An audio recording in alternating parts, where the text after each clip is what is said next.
नमस्कार, आप देख रहे हैं 4 PM और मैं हूं आपके साथ निधि तिवारी। ईरान के सबसे बड़े नेता खोमेनी को मारकर जंग खत्म करने की धमकी देने वाले बेंजामिन नेतन्याहू की सिट्टी पिट्टी गुम है। ईरानी मिसाइलों ने इजराइल में कोहराम मचा कर रखा है। हर ओर इजराइल नागरिक जान बचाने के लिए भाग रहे हैं। कभी गाजा में तबाही का दम भरने वाले बेंजामिन नेतन्याहू की हालत इतनी खराब है कि आज बंकर में छिपकर अपनी जान बचा रहे हैं। इजराइल की जनता में वही दहशत है जो कभी गाजा के मासूम बच्चे इजरायली बमों से महसूस करते थे। और इस हालत से इजराइल इतना डरा हुआ है कि वो अपने आका डोनाल्ड ट्रंप को आवाज लगाने पर मजबूर हो गया है। इजराइल की दहशत का हाल ये है कि ट्रंप को खुद ही ईरान पर हमला करने का ऐलान करना पड़ा है। साथ ही G7 में ये प्रस्ताव पारित कराया गया है कि इजराइल को सपोर्ट किया जाएगा।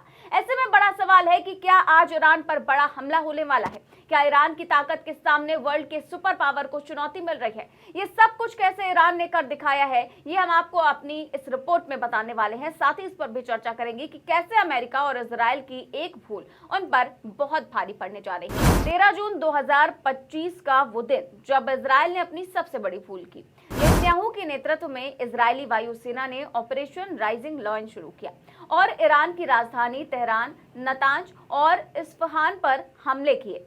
इजराइल ने दावा किया कि उसने ईरान की परमाणु साइट और सैन्य ठिकानों को नष्ट किया।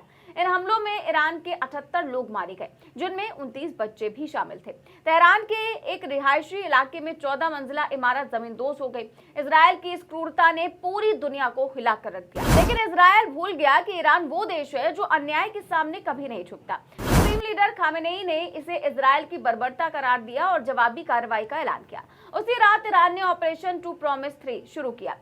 150 से ज्यादा बैलिस्टिक मिसाइलें और ड्रोन इजराइल की ओर दागे गए। तेल अवीव, यरूशलेम और हाइफा में सायरन गूंजने लगे और इजराइल की जनता बंकरों में छिपने को मजबूर हो गई। आपको बता दें कि आज 17 जून 2025 जंग का 5वां दिन, वो दिन जब ईरान ने इजराइल को उसकी औकात दिखा दी। ईरान ने 200 से ज्यादा बैलिस्टिक मिसाइलें दागी जो इजराइल की आयरन डोम और एरो 3 डिफेंस सिस्टम को चकमा देकर तेल अवीव, यरूशलेम और हाइफा में गिरी। तेल अवीव में इजरायली रक्षा मंत्रालय का मुख्यालय निशाने पर था, जहां भारी तबाही मची। हाइफा का पावर स्टेशन पूरी तरह से खंडहर में बदल गया, जिससे पूरे शहर की बिजली गुल हो गई। यरूशलेम में एक मिसाइल ने रिहायशी इलाके को नष्ट कर दिया, जिसमें 4 लोग मारे गए और 70 लोग घायल हुए। ईरानी मिसाइलों ने इजराइल के तथाकथित अजेय डिफेंस सिस्टम को बेकार साबित कर दिया। ईरान की खोरम शहर और सज्जील जैसी मिसाइलें इतनी सटीक थी कि इजराइल के सैन्य ठिकानों को पिन पॉइंट सटीकता से नष्ट किया। रिशोन लेजायन में ईरानी मिसाइलों ने ऐसी तबाही मचाई कि पूरा इलाका मलबे में बदल गया। इजराइल की जनता में वही दहशत थी जो कभी गाजा के लोग इजरायली बमों से महसूस करते थे। बच्चे सायरन की आवाज सुनकर बंकरों में छिप रहे थे और माता पिता अपने बच्चों को बचाने के लिए दुआएं मांग रहे थे। बेंजामिन नेतन्याहू जो कभी दुनिया को धमकियां देता था, आज खुद डर के मारे बंकर में छिपा है। ईरानी मिसाइलों की ताकत ने उसे इतना डरा दिया है कि वो अब खुले में निकलने की हिम्मत नहीं जुटा पा रहा है। ईरान ने जब जवाबी हमले शुरू किए तो नेतन्याहू को तुरंत तेल अवीव के सैन्य ठिकाने के नीचे बंकर में शिफ्ट कर दिया गया। वो वही नेतन्याहू हैं जिसने गाजा में हजारों बच्चों को मारकर अपनी ताकत का दम भरा था। लेकिन आज उसकी हालत ऐसी है कि वो अपनी जान बचाने के लिए अमेरिका से गुहार लगा रहा है। आपको बता दें कि इजराइल की जनता में दहशत का आलम है। तेल अवीव और हाइफा में लोग रात भर सायरन की आवाजों से जागते रहे। स्कूल बंद है, बाजार सूने हैं और लोग बंकरों में रात गुजार रहे हैं। एक इजरायली नागरिक ने कहा कि हमें नहीं पता कि अगली मिसाइल कब और कहां गिरेगी। ये वही दहशत है जो गाजा के लोग दशकों से इजरायली बमों की वजह से झेल रहे थे। आज ईरान ने इजराइल को उसका आईना दिखा दिया। आपको बता दें कि जिस इजराइल को अमेरिका सालों से मिडिल ईस्ट के लिए पाल रहा था, आज वो इजराइल ईरान की ताकत के आगे बौना दिखाई दे रहा है। इजराइल की इस शर्मनाक हार ने अमेरिका को बेचैन कर दिया है। डोनाल्ड ट्रंप जो अब तक चुपके चुपके इजराइल की मदद कर रहे थे, अब खुलकर ईरान के खिलाफ मैदान में उतर आए हैं। और आज यानी कि 17 जून ट्रंप ने तेहरान को तुरंत खाली करने की धमकी दे दी है। उन्होंने कहा कि ईरान ने अगर न्यूक्लियर डील नहीं की तो हम फोर्डो न्यूक्लियर साइट पर हमला करेंगे। माना जा रहा है कि अमेरिका अपने मैसिव ऑर्डिनेंस बमों का इस्तेमाल कर सकता है जो जमीन के नीचे बने बंकरों को भी नष्ट कर सकते हैं। लेकिन शायद ट्रंप ये भूल गए हैं कि ईरान वो देश नहीं जो धमकियों से डर जाए।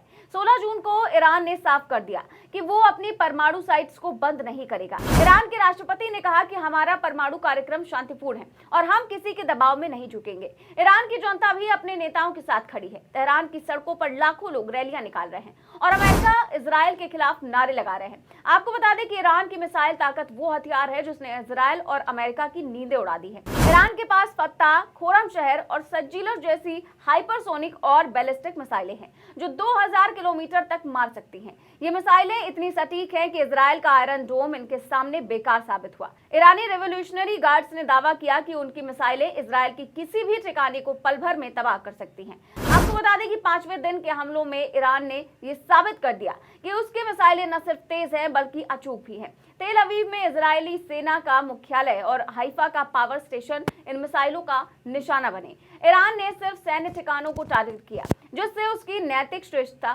साबित होती है। वहीं इजराइल ने तेहरान के रिहायशी इलाकों पर हमले किए जिसमें 60 लोग मारे गए। ये अंतर दिखाता है कि ईरान एक जिम्मेदार देश है जबकि इजराइल और अमेरिका सिर्फ बर्बरता में यकीन रखते हैं।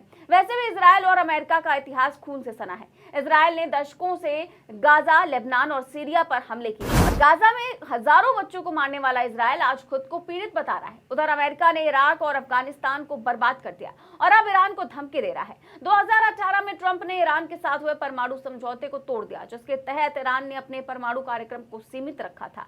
इसके बाद अमेरिका ने ईरान पर कड़े प्रतिबंध भी लगाए जिससे ईरानी जनता को भारी मुश्किलों का सामना करना पड़ा, लेकिन ईरान ने हार नहीं मानी। उसने अपनी मिसाइलें, तकनीक और परमाणु कार्यक्रम को और मजबूत किया।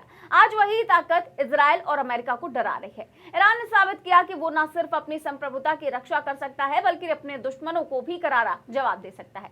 इस जंग को पूरी दुनिया देख रही है। रूस और चीन ने इजराइल और अमेरिका की क्रूरता की निंदा की है। रूस के राष्ट्रपति व्लादिमीर पुतिन ने कहा कि इजराइल ने ईरान पर हमला करके मध्य पूर्व को अस्थिर कर दिया। वहीं चीन ने ईरान के परमाणु कार्यक्रम का समर्थन करते हुए कहा कि हर देश को अपनी संप्रभुता की रक्षा का हक है। तुर्की के राष्ट्रपति ने नेतन्याहू को दुनिया को जलाने वाला तक कह दिया। हालांकि ईरान की ताकत देखकर ट्रंप ने G7 देशों की बैठक में ईरान के खिलाफ लड़ने का एक प्रस्ताव पेश किया है।